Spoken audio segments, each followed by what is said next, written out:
എന്താ എന്റെ കുഞ്ഞാറ്റ കാട്ടുന്നത്?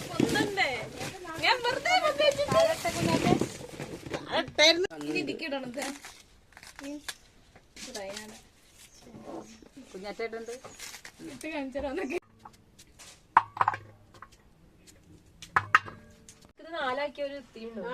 ഞാൻ എന്തായാലും പറഞ്ഞു വലുത് കിട്ടുമ്പോ അങ്ങോട്ട് ഇങ്ങനത്തെ വലുതില്ലേ അത് കിട്ടുമ്പോ മാറ്റിക്ക. ബാക്കിയൊക്കെ 4 വെട്ട് ആണ് അരിയ. ഒക്കെ ഉണ്ടാക്കിക്കണം. നാളേക്കാ ഇവർക്ക് ഈ അത്തം കഴിഞ്ഞാലാണ് എല്ലാ കടയും. ഒന്നും ചോദിച്ചു